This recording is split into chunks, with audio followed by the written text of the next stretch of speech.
It's a little noisy right now. So, give me a second. Hey guys! I'm giving you all the juicy juicies on how I got accepted into every single school I applied to. And I would say with like average stats. I was not like a stellar student in like the top 10% as an honor roll student, if that helps. There's just a lot to the college process, a lot of tips, a lot of secrets, a lot of stuff. So I'm gonna help you guys with it. I applied to 10 schools. I have them listed in alphabetical order: Drexel, Hampton, Howard, Monmouth, Montclair, Penn State, Rider, Rowan, Rutgers, and Spelman. And then out of all 10 of those colleges, 3 of them had an acceptance rate below 50%. Why did I choose 10 schools to apply to? To me, 10 was kind of a lot. But then I know people who did like 30 and stuff. And I chose 10 because, because of the pandemic and stuff, I didn't really get to tour a lot of schools. I think out of all the schools on my list, I may have went to like 3 of them. So I didn't really know what the vibes were like on the campus. I didn't know diddly squat. I didn't know what I wanted to do. I didn't know if I wanted to do HBCU. I didn't know anything. So I chose 10 schools. I was like, okay, I'll just apply to 10 so that way I have a lot of options. So let's start talking about the college application process. Sorry, if you keep seeing me look over here, it's because I have my like Google Docs with all my notes so I can stay focused, because your girl can't stay focused. Like, I use the Common App. I know a lot of like not teachers, guidance counselors will tell you to use the Common App if you don't know what it is. Before I knew what it was, I literally thought it was an app like on your phone. Apparently not. It stands for Common Application. So it's a website, you make your whole profile and stuff. That's a whole process in itself. Luckily, I had help with that from my guidance counselor. Your guidance counselors are there to help you, so make sure you go to them for guidance. You make an account on the Common App, and then I think you like pick which schools you want to apply to, and you just fill out like one application. And then once you fill out that one application, any school that will take a Common App application, you can just hit send, and it'll send to that school. Like, you don't have to keep filling out like. I applied to 10 schools. I did not have to keep filling out 10 different applications. It was like one and done. Well, not really, because the school I'm going to, Rutgers, does not use the Common Application or Common App. So make sure you do your research, which takes like 5 seconds to find out if your school takes the Common App. Most schools do though, so you're probably safe. But just in case. I don't think Spelman did either. So there are essays on the Common App that you have to write. So some schools will take the Common Application and then they like wanted you to fill out like an additional like essay or something. And a lot of the essay questions are the same. So on the Common App, there's an essay you have to write.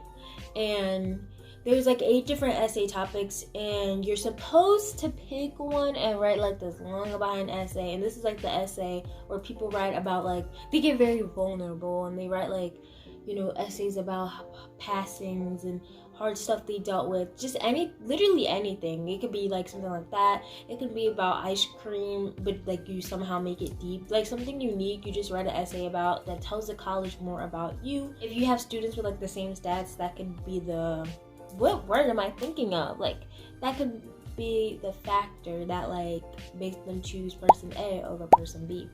So it all depends on your essay. I felt like I had a good essay. Yeah, it's 8 different topics. And I said you're supposed to pick one, but not really, because how my guidance counselor told us to do it and what I felt like was easiest and is what I did. I didn't pick an essay topic. I just thought of a topic I wanted to write about, or an event in my life that I wanted to write about. I wrote about it, and then once I read the essay, I kind of picked whatever question I thought fit. Like, I just looked back and I was like, oh, this matches number 7, so I'm going to say I answered question 7. I feel like it's a lot easier that way. You don't, like, stress yourself out for unnecessary reasons. I wrote about, like, this program I did, which is a program that not a lot of people have done. Like, when I say not a lot, I mean not a lot. It's not really... It was very unique, so I think that made it, like, stand out. And I showed how I did, like, had leadership roles in it. I will explain it more later on in the video, but I talked about how it wasn't your typical program, leadership skills, colleges liked it, so it worked in my favor.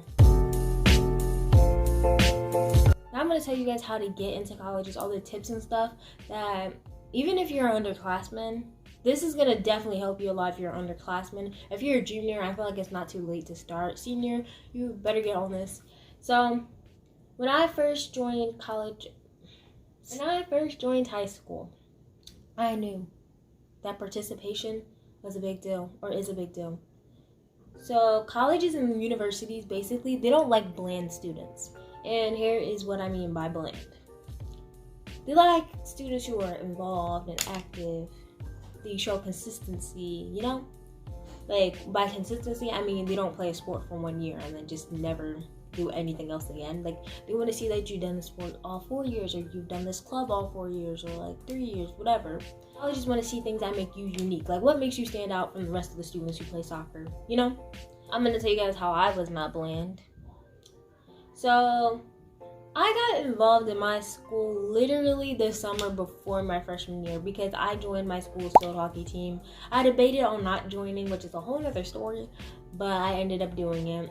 And I stuck with it all 4 years, which I think looked really great on my college resume, or like college application, I meant to say, because it shows consistency. And I also did track all 4 years. I'm not saying you have to do a sport. I know like a lot of people just don't like sports.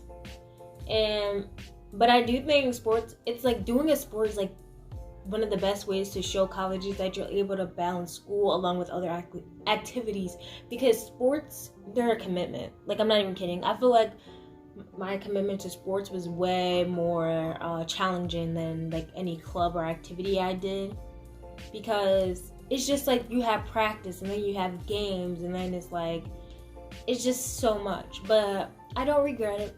I had fun. Another thing that you need to do, you have to try and find leadership roles. It can literally be anything. Join the club, work your way up, try to find leadership roles, because I promise you, colleges love leaders. They love leaders. When I was in my freshman orientation, one of the, student ambassadors, she told my group that I was in when we were freshmen, join student government. And I was like, okay. And so I joined it, and that's the best decision I've ever made. I stuck with it all 4 years of school. I know that a lot of schools have some sort of government, student government type of thing. So that's if that's not leadership, I don't know what is. It's basically a group of students who are basically planning everything for the school. Like, you're planning dances, you're doing this. It's really fun.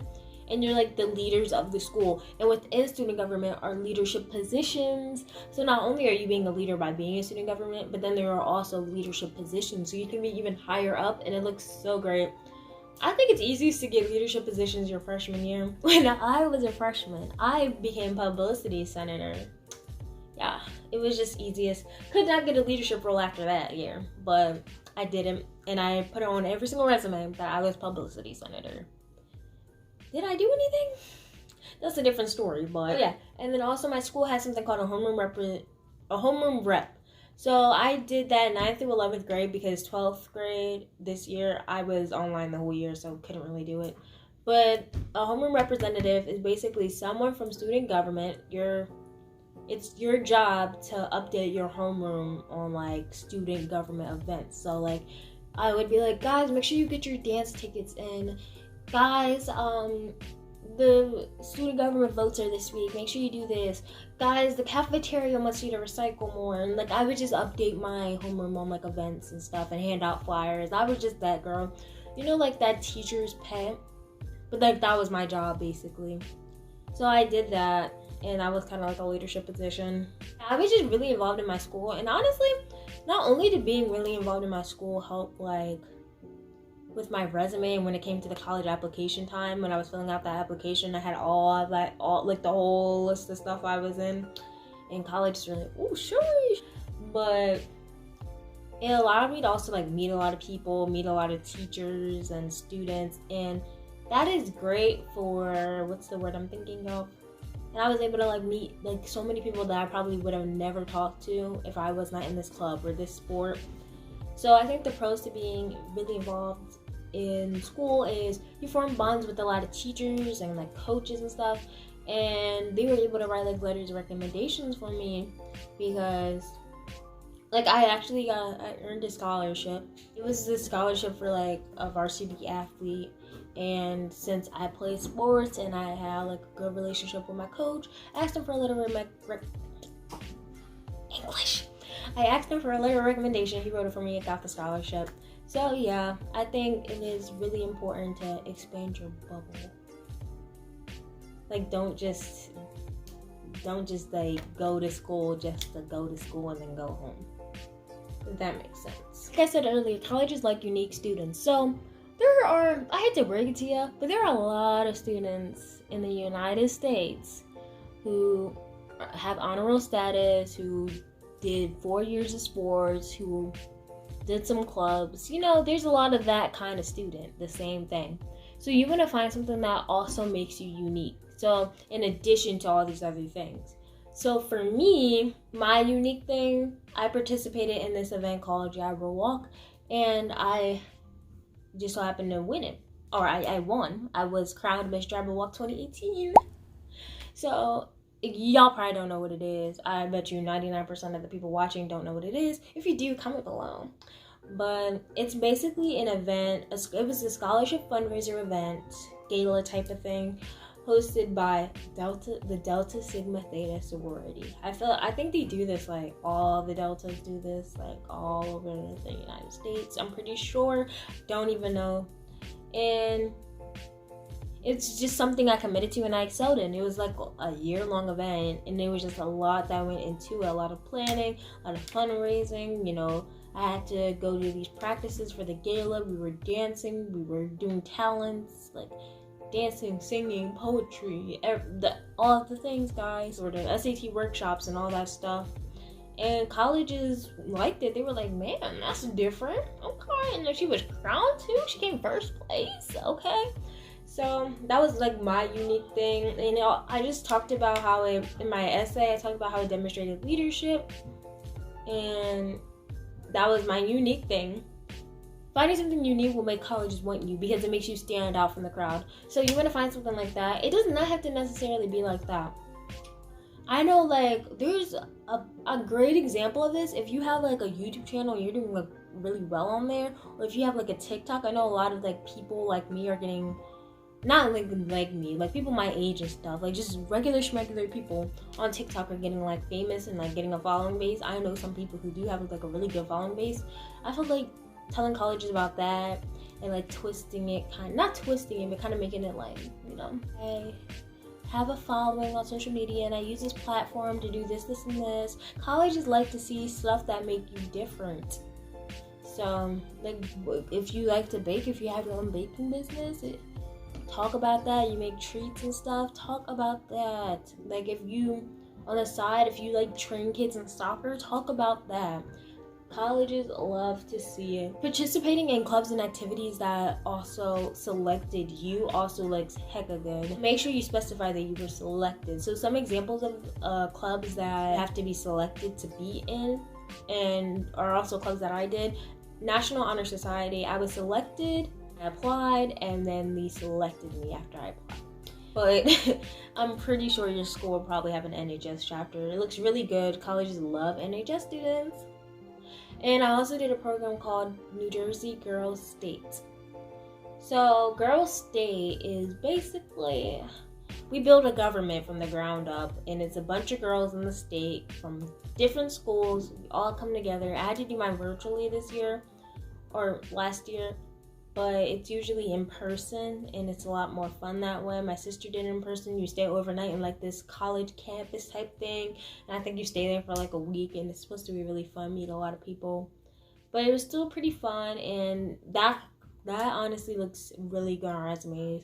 If you have to really see if your school has a girl state. It's in every single state, not just New Jersey, because it's like a really selective program. So if you get into it, it looks really good. Or I forgot to mention, there's a boy state too, guys. It's not just a girl state. It's a boy state and a girl state. It's in every state. So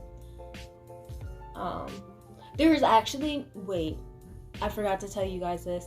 If you have Apple TV, there's a show on there, or like a movie. movie show, documentary, and it's called, like, it's about Boys State, and it's the one in Texas. That's the program I'm talking about. I did that, but I did it in my state for girls. So yeah.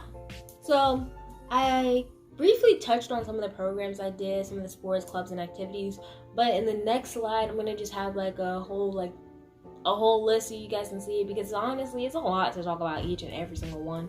So next slide. So I'm going to talk about what my grades were like. My grades were average. I was not like a stellar student. I didn't take any AP classes. I think out of all 4 years of high school, I had like 2 or 3 C's. They did not matter at all in my college application. Like, they might as well not have even been there, because I was heavily involved and I did so much that colleges looked right past it. They did not even care if my GPA was the highest or if I had 3 C's. They literally didn't care because I did so much. Whereas a student who participated in nothing and also has C's, colleges would be like, you know, if it makes sense. Like, you can't just like not do anything. It doesn't look good at all. And I feel like it benefits you a lot, like between colleges and applying for scholarships and trying to get into like programs and yada yada yada. I just feel like participate, guys. Really participate.